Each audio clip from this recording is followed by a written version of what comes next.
through them all. Um, I made a few notes here. I just wanted to talk to you guys and tell you about how we got here today. Um, the Mervar and Slick, or Mervar, the Meixner and Slick family. Oh, by the way, this is Dave Slick. He is a fine accordionist and a collector of accordions, and now an accordion refurbishing expert. He studied under the tutelage of Mr. Gerald Balish, renowned accordion expert here, and he's tuned all of our accordions for how many decades? Long time. Yeah, I think he might have done Jesus Christ's accordion for his bar mitzvah. So anyway, I digress. But the Meixner and Slick family, we've known each other for 3 generations. I sat in as a little kid with Alex's grandfather. I've sat in with his dad. My dad was substantially older than Al, but helped Al in his early years get his music started, helped him find gigs at different places, spent a lot of time in his music store, bought a lot of albums from Al. So we've known each other a long time, and our friendship continues. So there came a time a number of years ago when I wanted to buy a Mervar accordion. And I went to Alex and said, who should I go to? Well, Alex pointed me in Jerry Balish's direction. So I met Jerry and Becky Balish. We became very good friends, and over the course of time, Jerry has restored a number of accordions for me and a number of Mervar accordions. So in that time, Jerry reconnected me with a friend, Wayne Golar. I don't know if any of you know Wayne from Sandusky, Ohio, but Wayne and I had played together at German Central Farms years ago. We lost each other's information, and Jerry put us back together. Well, Wayne and I realized right away that we always had an interest in Mervar accordions, so we started talking about, well, what could we possibly do to preserve the Mervar legacy? Wayne had known Justine Mervar for a while. His dad used to take him over to Mervar's music store on St. Clair. So we decided we were going to start a Facebook page. I don't know if any of you are on Facebook, but there's a Mervar Facebook page. Wayne and myself, a gentleman from Ljubljana named Matis Iskra, who did a lot of research in Mervar's hometown, finding pictures of where the original Mervar factory was in Europe. Matis did a bunch of research. And then a gentleman named Frank Butch from Fontana, California, that had a lot of Mervar background and experience and knew a lot about the Mervar family. So the 4 of us started this Facebook page. Josh Kay, you all know, I'm sure, is now one of the administrators on the Facebook page. So it's been an area where people can come together if they have questions about Mervar accordions, or for that matter, any kind of antique accordions. They can mention it on that page, and there's somebody that can help them identify where a serial number might be, or a date that they were made, or whatever. One thing I want to make sure everyone here understands. Nobody really ever owns these instruments. They might pass through your hands, at some point in time, but these instruments, if they're refurbished and if they're maintained and if people take care of them, they will be here long after everyone in this room will be here. And that has always been my goal and my interest. If we can preserve this Mervar legacy, these fine instruments are, approaching 100 years old. I think that'd be a great thing for posterity. And, somebody, hopefully some young person will enjoy these accordions as much as I've enjoyed playing them. So I'll pass this around. This is a database of every Mervar accordion that we know about today. Some have serial numbers, some have dates, some have both. We've tried to capture every piece of information that we know about these accordions. And sometimes people are reluctant to give us information. My opinion is this is a repository. If your accordion ever comes up missing, we know as much about it as anybody. And if it goes to a pawn shop or something like that, there's at least something recorded that can identify what and where that accordion is. So what you're going to hear today is a collection. Alex and I sat in September. We went through a whole bunch of different accordions, and we tried to pick out accordions that have different reed configurations, aluminum reed plates versus brass reed plates, wooden models versus celluloid veneer models, because they're manufactured different. They're different inside, different keys, different key or different reed configurations.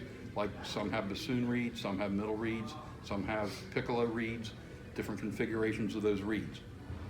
So with that, I've heard people say in the past, every Mervar sounds the same.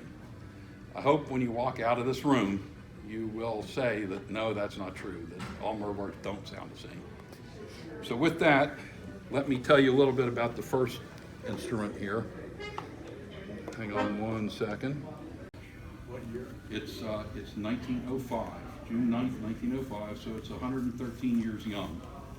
When if you go on Wiki and you Google or you Wiki Mervar accordions, you'll see that accordion. It was owned by a gentleman named Kurt Rossiker in Austria.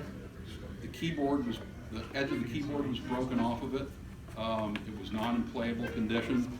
The Austrian parcel post and the United States parcel post managed to do more damage to it. Jerry fixed that damage, and when he was done, he told me, please don't bring this accordion back. He calls it the antique. But it requires some playing adjustment. If you look at the left bass on this accordion, the basses are 50% further apart than on a typical button box. So, Alex, good luck. Okay, so before I play, first of all, I'd like to thank Dave for driving all the way from Maryland with all of these accordions. And normally I stand and act like an idiot on stage, whipping my head around and having hair flying all over. But something Dave said earlier really struck with me about how these instruments are never really owned by any of us, how they're supposed to be passed on to other generations. And Jerry's very happy to see me doing my best to hold this instrument and play it with gentle care. So Alex says, I break them, he fixes them. So, as David mentioned, there's this really wide spread on it, and this is in the keys of G sharp, C sharp, F sharp, and B. So unlike the guys now where everybody seems to play like the same key combinations and wants the accordions to sound pretty much the same, this thing has its own special tone. It might sound a little dissonant because as a 2-reed accordion, he wanted some power out of this thing. And so it's quite a bit of spread on the intonation.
That was an old Slovenian folk song called Čez 3 gore, or Over 3 Hills. So that's an old familiar song, and it's one of those songs that was probably typically played on this instrument because it's as ancient as they basically come. You know, I mean, it's just like, it's from back when Jack was a kid, you know, long before Dick Taddy was born, you know, back when Jack was.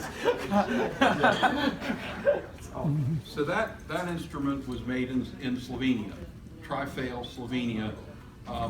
If you remember the Austro-Hungarian Empire, Alex, the borders over there chair changed back a little bit? often. I'm So trying to that get a town picture. I have was a in hard time. Austria, now it's in Thank you. Slovenia, and it That's a European played accordion. The next accordion is 1920 model. So it's substantially newer than that, but still 98 years old. A 3-reader, 3 middle reeds. So now Mervar has gone from a 2-reed instrument to a 3-reed instrument. This accordion, if you know, Mervar had 3 shops. Sylvia Avenue was his first shop. He wasn't there long. Moved to Holmes Avenue. This is a Holmes Avenue accordion, and then later to St. Clair, where the shop still stands to this day. That accordion was purchased by a guy named Perry Erdelak in Willoughby, who he said he bought from Dave Retchko Sr. Click the top bass. It's got a bell inside. Oh, All the way down the bottom. on high. Thank you. Mervar built early accordions, and there's a little bicycle bell inside, and you play that top note, that bell rings. Don't ask me why. I have no idea why it did. Jerry tells me that accordion was refurbished by Don Krantz. He could tell that. He said Tony Vardian made the bellows banding, Jack Booty of New York made the bellows, and when it came to me, it had some sticking keys, and I did some minor adjustments, and a little talcum powder did wonders. If the keys stick, blame me. Serial number 140.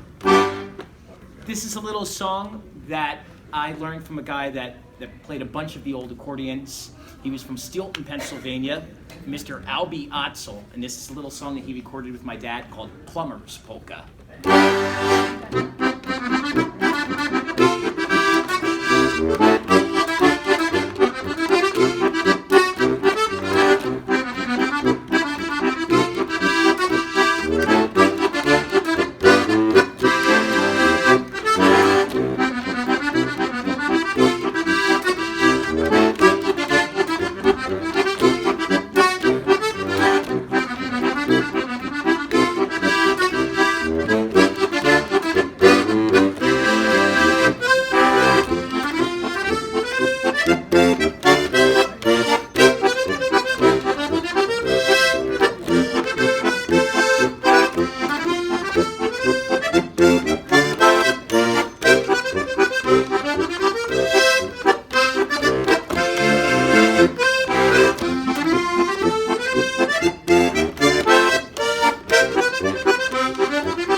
So that accordion's in GCF B flat, and many of the early Mervars were in those keys.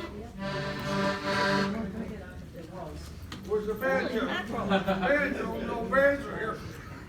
Still gonna do these together? Yeah, that's good. So we're gonna save some. You play Mikey's. I'll play this one. We're gonna save some time and double up here. My mom's favorite tune was Waltz of the Grapes, a Lloyd Schlock tune, so we'll play you that tune. These are also GCF B flat. Both separate restorations, both tuned a little bit differently, but the configurations of the accordions inside are almost identical. They're both 1928 boxes, so they're some of the earliest celluloid boxes that Mervar made. And it's funny because these are the instruments that I think of most when I think of Mervar. These are the ones that we saw so many people playing. And it just so happens that you have Kramer's box, or do I have Kramer's? You got Kramer's box. Mike Kramer's aunt is here from Canada. Is that right? So this is a little Loisa Slock tune. And a lot of times we think of the Mervars as being a Cleveland sound, but it's always interesting kind of hearing the European flavored songs on them as well. So, a little Slock tune.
Alex covered up all my mistakes.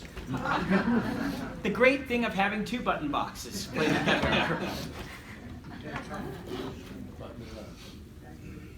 Okay, so which one we have here now? All right. The next one is serial number 1043. So it is one of the most recently made wooden Mervars that I have. It was made in 1930. By the 30s, Mervar was pretty much into the celluloid accordions and started with these floral patterns, and I think people embraced those accordions, but they're almost twice as expensive as the early Mervars, where you might get a 42 key for $100. Back in the 1920s, you would pay $185 for something more fancy. I'll give you $185 for any one of these accordions now, Dave. Keep in mind, my wife's grandfather was born in 1906. He told me he bought his first car for $300. So, you know, to put things in perspective, can you imagine coming home to your spouse and saying, you know, honey, we looked at that car, but I bought a Mervar. Maybe you would not come home again. Hold on, Paula, am I allowed to buy another accordion? So, this accordion, there are no such thing as brass reeds or aluminum reeds. It's the reed plate material that changes. So this is a 42 key accordion, about 4 pounds heavier than a 14-pound typical 42 key Mervar, because it's got brass reed plates. The reed tongues are still steel. On most of these Mervars, these are all Dix Gera reeds manufactured in Germany. All the reed plates are aluminum and the reed tongues are steel. This one is, the reed plates are brass. So it's got a different mellow sound. It's also got a bassoon reed and 2 clarinet reeds in it. So it's a low, middle accordion. So that's about all I can say about it. Well, Alex has got some things in mind to make it showcase the sound of it. So the thing is that this sounds unlike any other accordion. All of these all have the middle clarinet reeds in it, but when you put that bassoon reed in there, you get this. Now some of them choke out a little bit occasionally. I mean, how old is this accordion? There are some of the lowest keys only have 2 reeds. Okay. So it doesn't really sound like our Slovenian button accordions when we go to play. It doesn't quite sound like that because it has that low reed in it. It sounds more to me indicative to when you're listening to the Cajun stuff. So I'd like to just play a little like Cajun special too.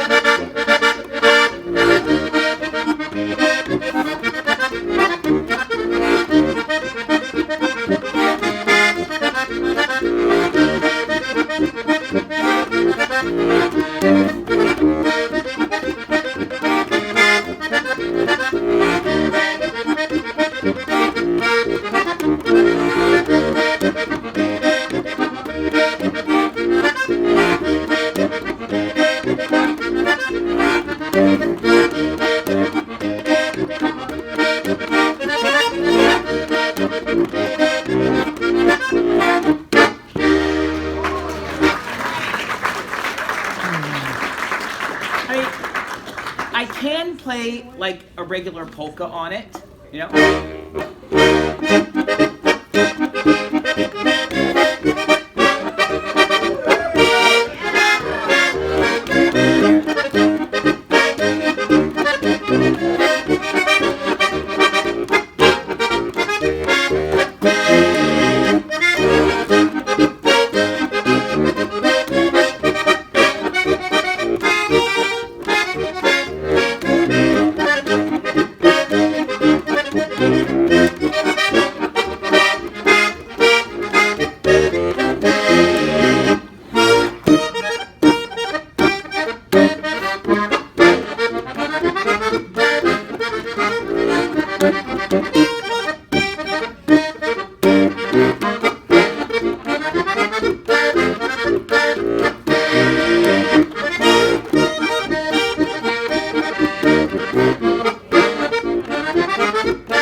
So that kind of gives you the flavor on how these accordions take on a different feel.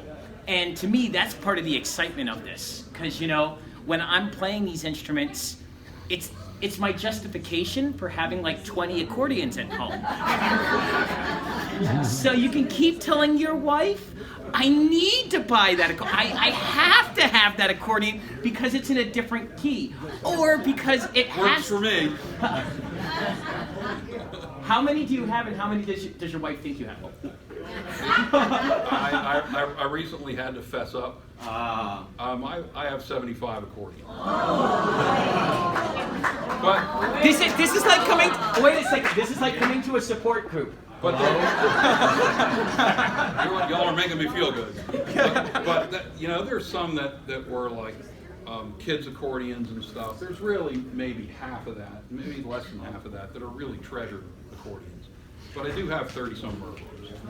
And, you know, it's the deal where somebody, that I bought a 1922 from a guy in San Francisco that said, I went in to practice my guitar, and this accordion was left for junk. A 1922 Mervar. Now, unfortunately, he went on the web and he had an idea of what that accordion was worth, which I had to pay. But it was not playable, and Jerry totally restored that accordion. But that thing is sweet. It's GCF B flat, but one of the oldest Mervars made on St. Clair Avenue. It's got a great sound to it. That thing would have gone in the trash had somebody not taken care of it and refurbished it. And, you know, again, look, these things, when I'm long gone, I'm hoping some young guy or young gal has got these things and just enjoys the heck out of them as much as we do. Good stuff. So, we're way ahead of schedule, so. Well, this is going to allow me to play a bunch So more you can- and answer some questions, and Yeah, people it'll can yell at be me good. and all kinds of stuff. So this is 1371, and I don't mean to trivialize these accordions by calling them by their serial number, but I think it helps you understand sequentially how these things were built. This accordion was built in 1931. So after Mervar built these 1928 models, he sort of morphed to this iconic design with the dual angels and the harp or lyre, which sort of followed the rest of the accordions, the rest of the accordions he made. This accordion was refurbished by Don Krantz. It was owned by a gentleman named Fred Scharler from Canton, Ohio. Fred had a tremendous collection of accordions and a number of Mervars. I was fortunate to be able to acquire a few of them. Fred did not play, but Fred enjoyed you to come visit, and when you came and visited, you played every one of his accordions. So I would play for him all afternoon, and then we'd have dinner at night, and maybe stay overnight, come back the next day and play again. But you know, it's just fun. That's part of the camaraderie of owning these and playing these instruments that you all know. That's why you all are here today. So let's see. I know of 3 accordions that are made within 4 serial numbers of each other, 1367, 68, I don't know about 69 and 70 and 71. I own 67, 68, and 71. They're all almost identical. So we begin to see where some of the early Mervars may have been different. As Mervar got orders for accordions, he probably bought parts, as Jerry and Wayne and I have surmised over the years. He probably bought material and had enough, maybe somebody ordered that accordion and he's like, well, I've got material to do 4 of them, so I'll make 4 of them. So you started to see these blocks of accordions that all looked and sounded the same and all in the same keys. So this is F, B flat, E flat, A flat. It's a 48 key. Again, aluminum reed blocks, steel reed plates, 3 middle reeds. I think that there's some people from Canada here. And so I got a hit list of songs that y'all like to sing. So, you know, so I think you know this. Boy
the really cool things as I've gotten to start reconnecting with Dave with all of these accordions is that it's also allowed me to come back to a lot of these folk songs that I learned when I first started playing the button accordion 30 years ago, 30 some years ago.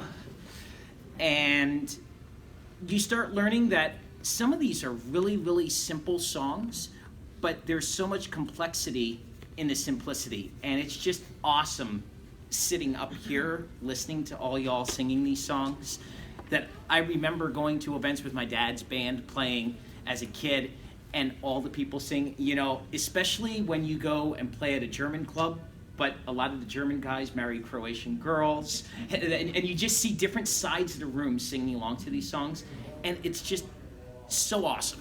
So thank you so much for allowing me to enjoy this stuff. Can I play another tune on this? You can play as many tunes as you want. Okay.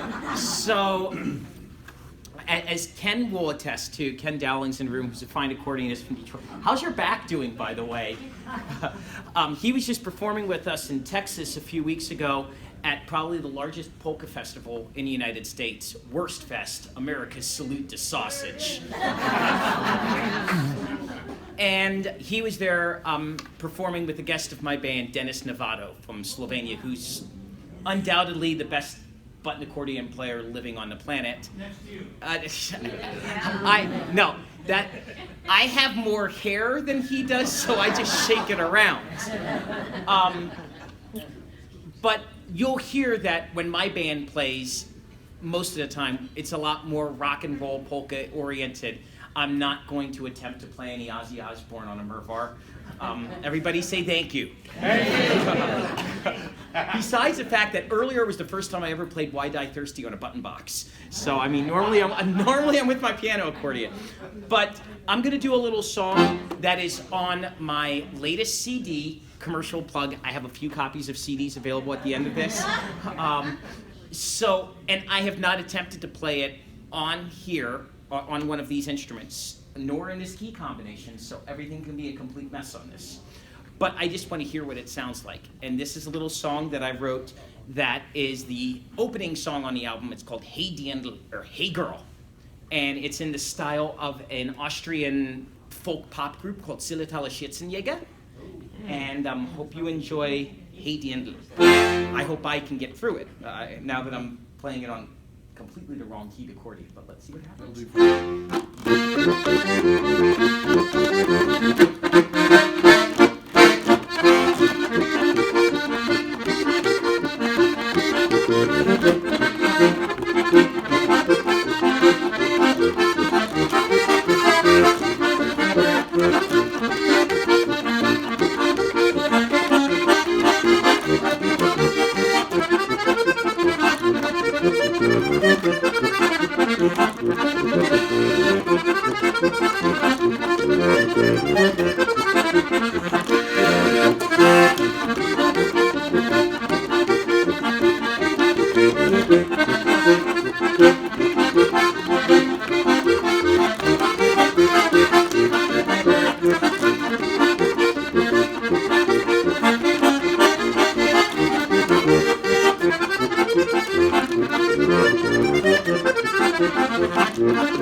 Thank you.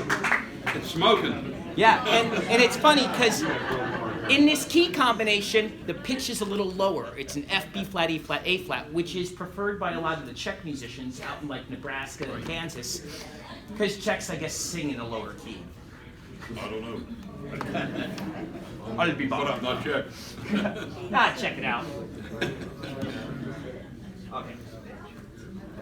When we went through these accordions and picked 10 back in September, I had the pleasure of sitting 5 feet from Alex, and I took lots of video. And believe me, you're sitting that far away, it's impressive. When you're 5 feet away, it's like, I can't do that. I can't even think about doing it. If you play a million notes, some of them have to be right. And when in doubt, shake your hair and shake your butt.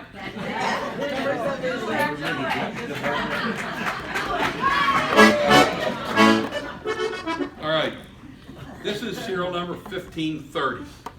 So Mervar moved away in his latter years from, this is a 1938 box. You know that he'd met his demise in 1942.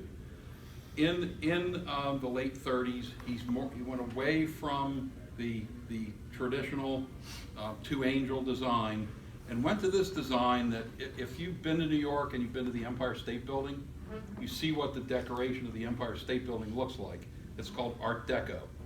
And we dubbed that style of accordion the Art Deco style. I don't know that anybody else has ever called it that, but it reminds me of that classic, iconic design in the Empire State Building. So he started building accordions in this style, still stuck with the celluloid model. Now, you did not play this accordion. You played this accordion when you were there like a year ago. So that's going to excuse any of my mistakes on it. But it's in ADGC, and when Alex played that back in July a year and a half ago, he was like, "Oh man, I love that accordion." So I thought, well, we can't play like 9. We got to play an even 10. So I figured we'd bring this box along. So this is also a Fred Charlotte box refurbished by Don Krantz. It was made on St. Clair Avenue, right up the street. So see what you think. ADGC. So- 3 middle readers. So I'm going to play a little song that was written and made popular by an iconic Cleveland guy who did not play button box, Eddie Habit. And this is Strawberry Hill.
Do y'all want to sing another song?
Now, it's funny because depending on what book you learned it out of or who you did it, sometimes you extend that one phrase, sometimes it's gone shorter. So I have to follow the singers and make sure that I'm being authentic.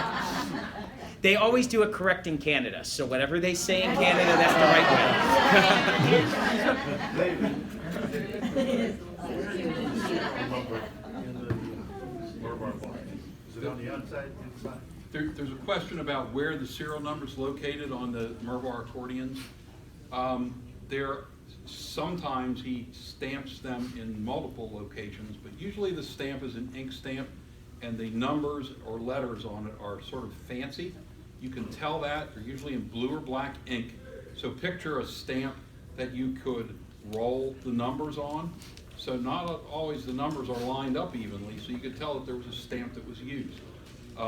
They're sometimes on every treble reed block. On the And inside. on the inside, and on the bass machine, and then on the treble, inside of the treble carcass.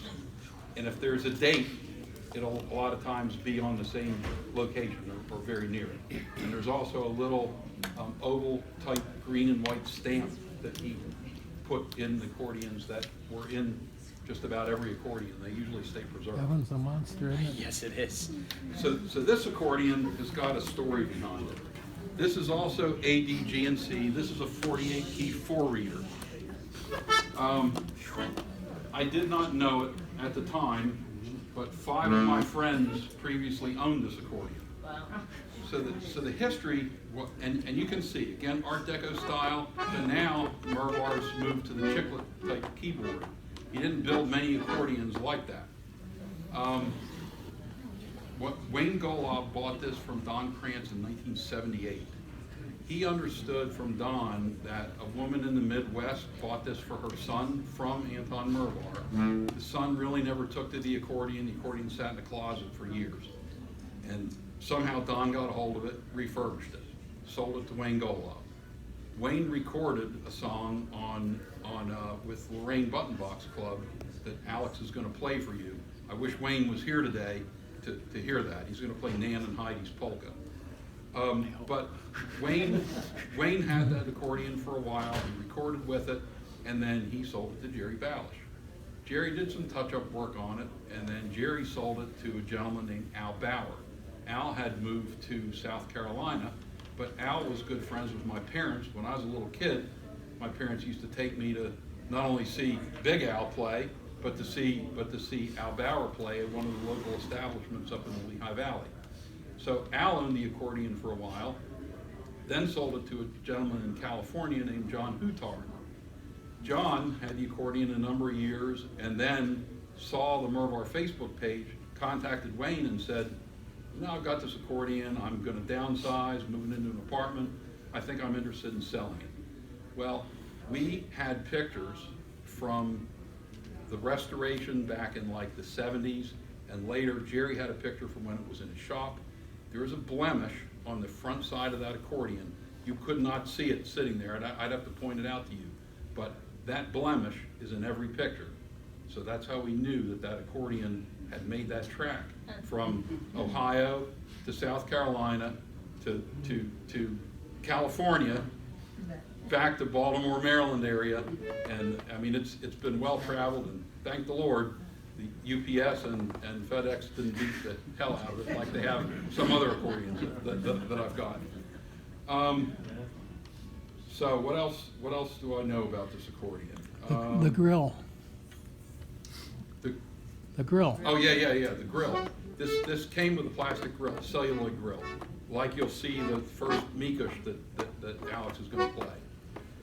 Wayne had that celluloid grill and thought that it muffled the sound of the accordion, so he had Don or Tony Vardian build a metal grill for him, and then unfortunately the plastic grill got broken or lost, so it no longer exists. But that accordion traditionally came with a celluloid type grill on it. That's a 4-reader. So you'll see how much more robust the sound is from that accordion. And before I play it, I'm going to make as many excuses for myself as humanly possible, because you'll notice that all these buttons are circular on the right-hand side until you get to this one here. And these, I mean, they are total squares. And so it takes a bit getting used to. And in addition to looking at these accordions and going, oh, I can see that the buttons are made differently. On the right hand, they're on the left hand, the buttons over here are like piano accordion buttons. They're not the mushroom style that's on So traditional for those of us that play piano accordion, I'm immediately wanting to flip my hand over to start playing like this rather than up and down. But it's got such a cool sound to this instrument. And then on top of that, the balance of this instrument is so much weirder than the other ones. So things that you can't see from somebody that's just observing the accordion is that sometimes an accordion lends itself to a certain style of music because of the balance on it. Like certain piano accordions, if I'm playing in a Polish polka band, they just have the right thing to shake because of the way they're balanced.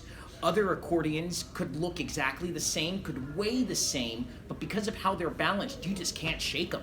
You know, this accordion presents challenges on every side, but the sound is so cool that if I practice this thing for like 2 months, I will not be able to play any other accordion, but I'll sound really good on this one. So hopefully.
song, and I said recorded it with the Lorraine Buttonbox Club.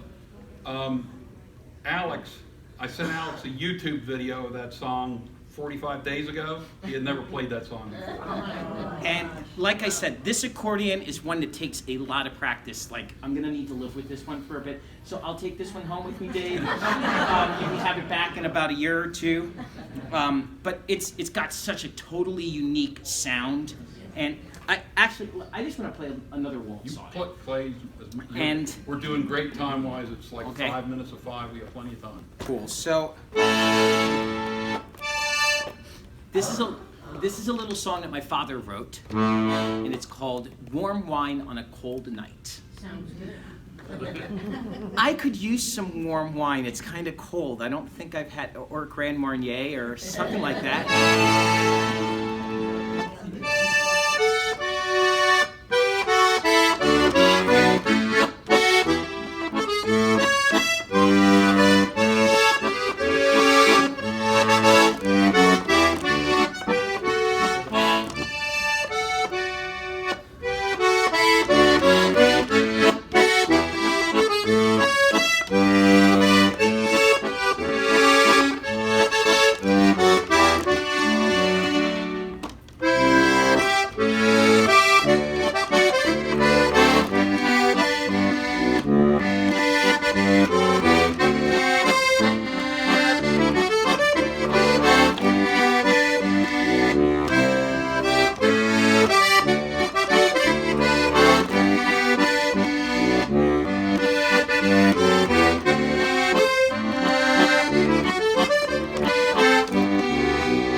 Thank you. I What year was that accordion made? on St. Clair Avenue. Yeah, what year was it made? 38. 38. So this is a new accordion. No, I'm sorry. That's 1941. Oh, wow. Brand new. Right. One of the That does last not ones have he a date made. on the inside of it, but we figure out that the year is 41. So that was made, probably less than a year before he passed away. Be very discreet. Thank you. Don't look. It's water. It's very good water. Yeah, it's Canadian water. For sure. The Mervar legacy lives on. You all realize that the building, that the shop that these accordions were made in still exists, right? You know that? What's the address? On 1621. 1621, 1619 and 1621 Yeah. St. Clair Avenue. Does somebody reside in that house now? Well, Justine lived in that house up until 1990, or no, 2000, 2 years ago. Wayne and Jerry and I, on her 95th birthday, now this is, Mervar had a son and daughter. When Anton Mervar and his wife died in the automobile accident in Kansas, their son Tony, who also apprenticed in the shop, passed away from hypoglycemia virtually the same day. Justine told us, she told me, she said, my father was a gentleman. He would do anything for anyone.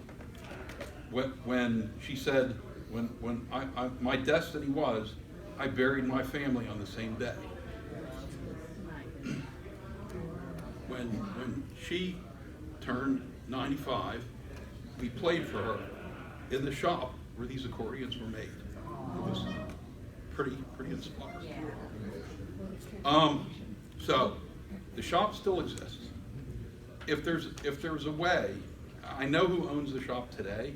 If there would ever be a way to preserve that, my God, this legacy, this is something that this community, the city of Cleveland, ought to be considering.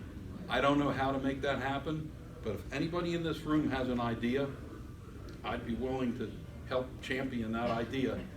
That building should not be raised. I don't know what the plans are for it, but I'm telling you, Jerry can attest to it. The day we went in there, the music store side of the shop exists like it was closed yesterday. It's eerie.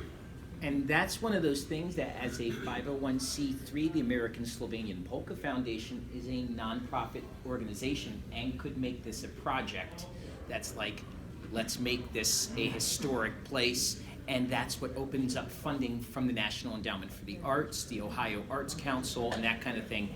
So it's important that as we're developing the leadership in the organization, that we start looking at those options, because those kinds of things not only are historically important to those of us in this room, but they're also things that lend legitimacy for people outside of our community to see what the history is outside of our music. Because those of us that don't, we know a lot of people who aren't Slovenian or involved in the polka music thing that we are. And they don't always understand that there's more to it than just going, roll out the barrel and siggy saggy, hoy hoy hoy, let's get drunk. Although I contribute a lot to that. Yes, and selling pepperoni, which also can't be played on a Mervar. It just the notes aren't there. So. But the other thing, I'm not sure people realize. I know Anton Mervar's been up for ballot for Lifetime Achievement Award for the Polka Hall of Fame here in Cleveland. This is a guy that didn't just build these accordions. He had a music store. He promoted this music, and he is solely responsible for Matt Hoyer, the Udoviches, who else? Some of Frank Yankovic's first accordion in Mervar. And so a lot of people started on this instrument. But he was responsible for these early recording artists and the tunes that Doc Lausche is who I was trying to think of. The tunes that have been changed and morphed to what we play today. Mervar helped these guys make these original 78 recordings and got them the opportunities through RCA and Columbia, a bunch of these early recording studios. So Mervar's legacy goes beyond these instruments. It's what he gave us in the music community. It's something that folks should think about. How big is the building? I don't know how many square feet. It's not huge, but you'd be shocked at considering that half was a music store and half was a shop, you'd be shocked at how small the shop was. I've got pictures of his bench where he probably tuned accordions on. He apprenticed a lot of folks, and one of the folks that apprenticed with him is a gentleman named John Mikush. Now, Mikush, of course, when Mervar passed away, Mikush couldn't work there anymore, so we surmise went out on his own. there were a lot of Mervar accordions that existed at that time, as well as many other manufacturers. Shkorka, Nikita Shkorka. I don't know if you all recognize Shkorka accordions. They're made here in Cleveland. Nikita Shkorka made piano accordions and full chromatic accordions, whereas Anton Mervar made diatonic accordions and half chromatic accordions. We have heard rumors that before Mervar passed away, he was in Nicky Shkorka's shop looking around and trying to get some ideas. Was Mervar thinking about building piano accordions at some point? Who knows? We'll never know. But this gentleman named John Mikush apprenticed with Mervar, did work with Mervar, and then went out on his own. I think there was a lot of Mervars made, a lot of other accordions made, and he was very busy repairing accordions, but he also built accordions.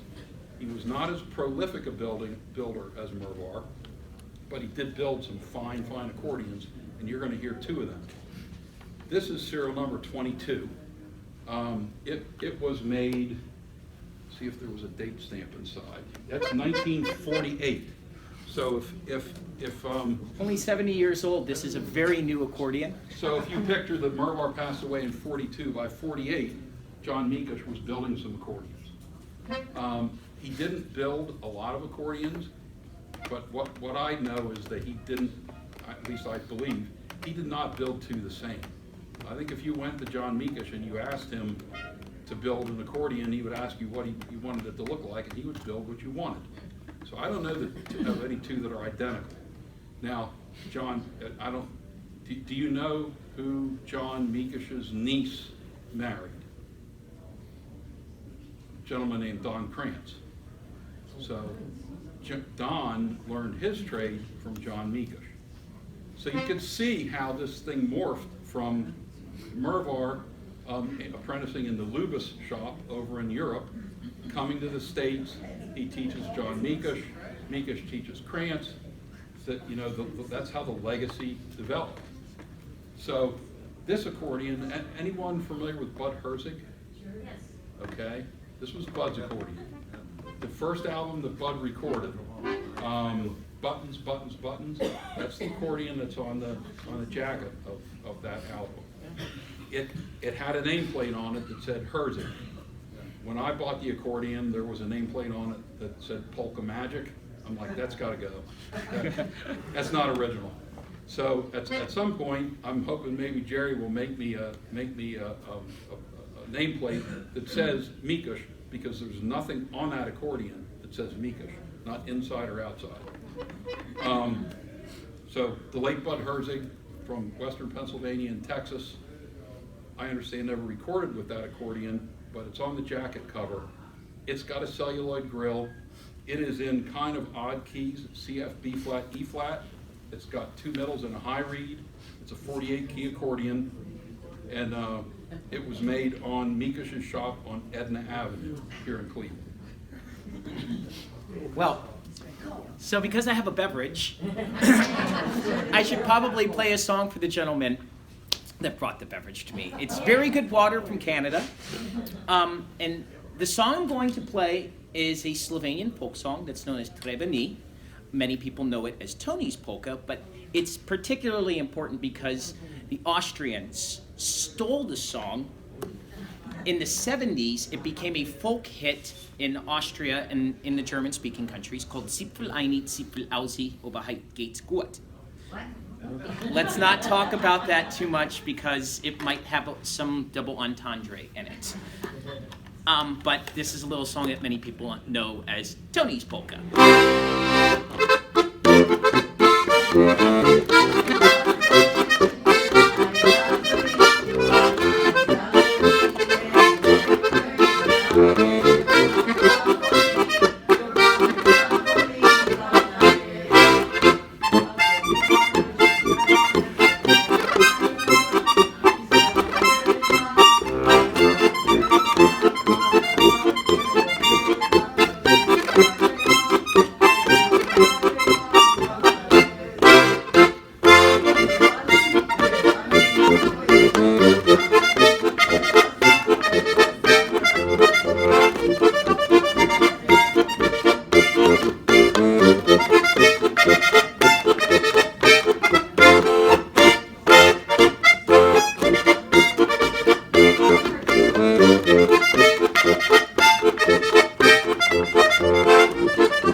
Paula is reminding me that I have CDs for sale.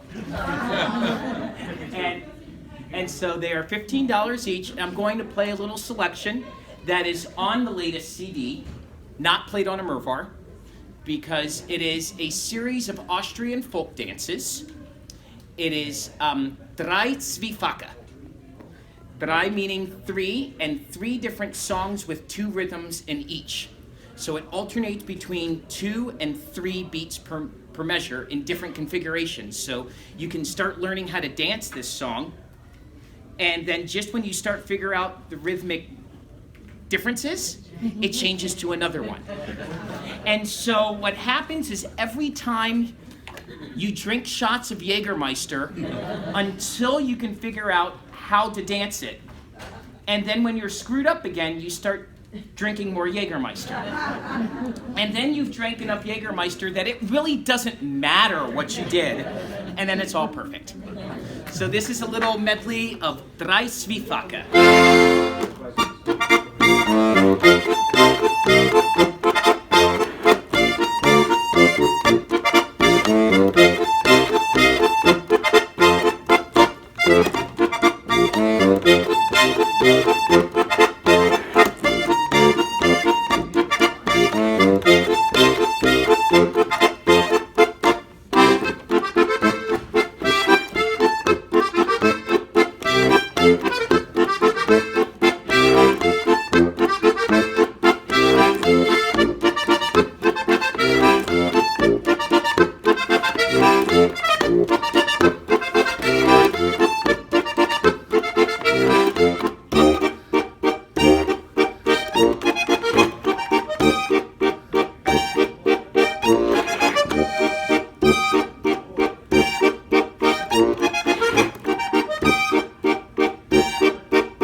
accordion. That's that one over there.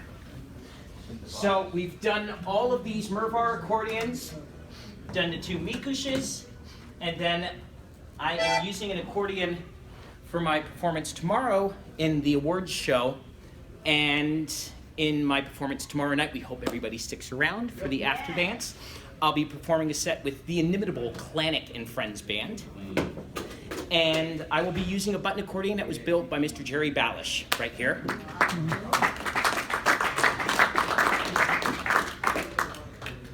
Who has repaired all of our accordions through the years. He's rebuilt How most of these. many Mervars, Gary? 230, something Whole like that? bunch. A lot. So let's have a nice round of applause for Mr. Balish.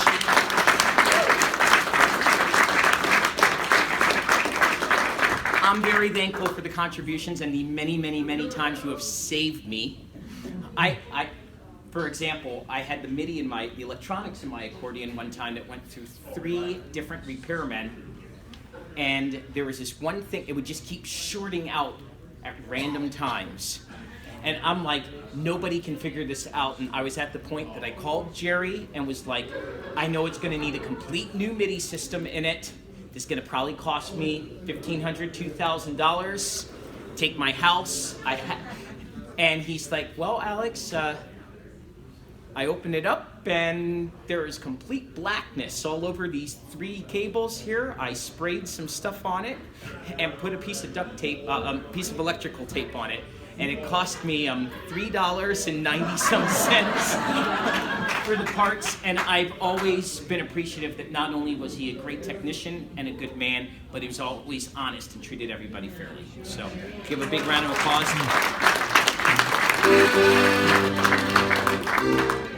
So I'm going to do a little song that is probably my signature song on a button accordion. I have not played it on this accordion yet, so I'm hoping that I hold through with it.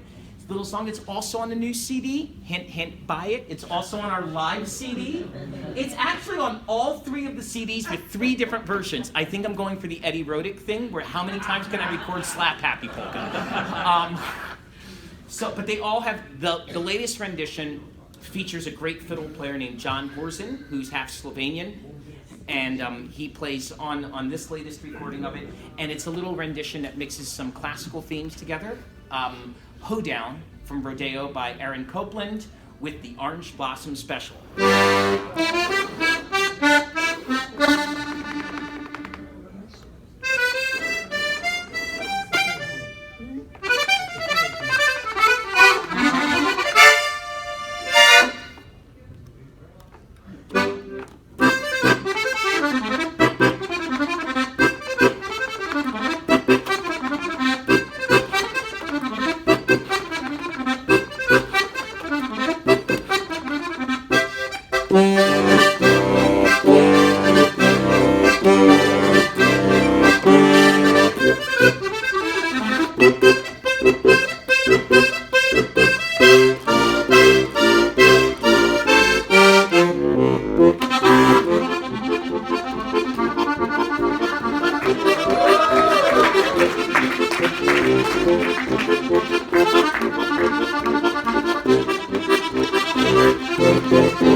Wait a second, I just realized there's a problem. Because hoedown was used for those beef commercials. Is that in contract violation with my exclusivity to Hormel pepperoni? Oh my gosh. I better be careful with that. But it's not beef, it's what's for dinner. Everybody say it's Hormel pepperoni, right? The interesting thing with this box, this has got Vinci handmade professional reeds in it. I asked Jerry, I said, I really was interested in a light colored veneer. All the Mervars are walnut. This is maple. The keyboard is maple. The marquetry on the accordion is, as far as we know, the last Mervar marquetry that existed. And I had gone through and tried to duplicate that design. I had my engineering firm, I had draftsmen draft up stuff, and Jerry and I have a great relationship, and we're completely honest with each other. So in that time, I worked like months to get this design together, and I showed it to Jerry, and I said, what do you think about this design to duplicate the Mervar marquetry? He said, it's horrible. So he went and he searched, and he knew that he had given Mervar marquetry to a gentleman that was going to build his own accordion. That gentleman passed away, and Jerry contacted his widow and got the marquetry back, and that's how that accordion was built. What year is it? What year is this one? A Thanksgiving 16, over the weekend, 2016. He delivered it to me. What number is it? okay, That's serial number 1. 0000. That's serial number 17. 17? Yes. It's So the first diatonic. the 16 others you've made half chromatics. No, What all? no. What all did you make, Jerry? I think I made 4 diatonics. The rest were half chromatics. Okay. And how much does it weigh? It's really light. Here, catch. It looks sort of like- It's like 17 pounds. What? Jerry, would you please stand up? They'd like you to take a bow over here. Everybody, give a nice round of applause for Jerry Bowers. Also, let's have a wonderful round of applause for his wonderful wife, Becky, over here, who's put up with all of these accordions. And probably all these accordion players invading her home. I love it. So, do I have time for one more song? You do. Okay, You got so 4 minutes. I'm going to do the second most popular polka in the world. Of course, the first most popular polka in the world is Roll Out the Barrel, which we more than likely won't hear at all during this festival. Which is fine with me. It's a great song. It's all good, but I've played it enough during Oktoberfest season. Think often. The second most popular polka in the world was written by the polka king of the world, which, as much as Jimmy Sturr wishes he is not. Slavko Obsinik wrote more, and his records sold many, many more than any American polka artist. I mean, if you take Yankovic, All of them Happy combined. Louie, Eddie Blazonczyk, all of us combined don't even come up to half of where Slavko was. And so this little song is known as Napolitsi, or Trompeteneko, or Trumpet Echoes. And I actually recorded this song with Miss Kathy Ladd 28 years, a long time ago. Okay? Yes.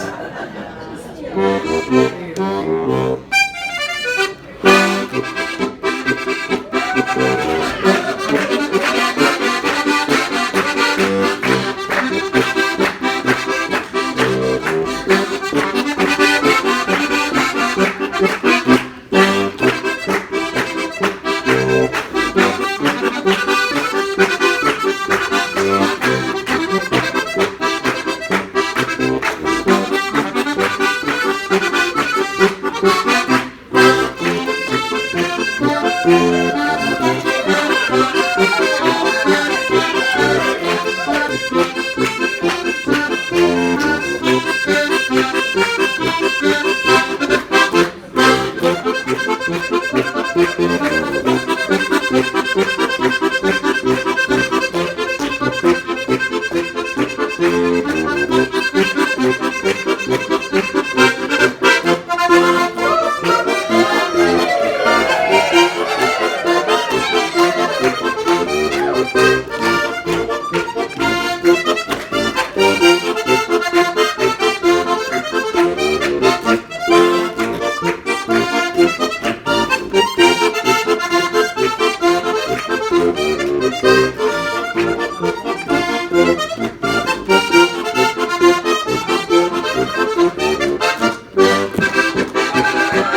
so good to be back in Cleveland.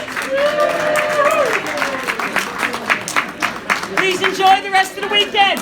Please come on over, pick up one of the CDs and pay for it. Thank you very much.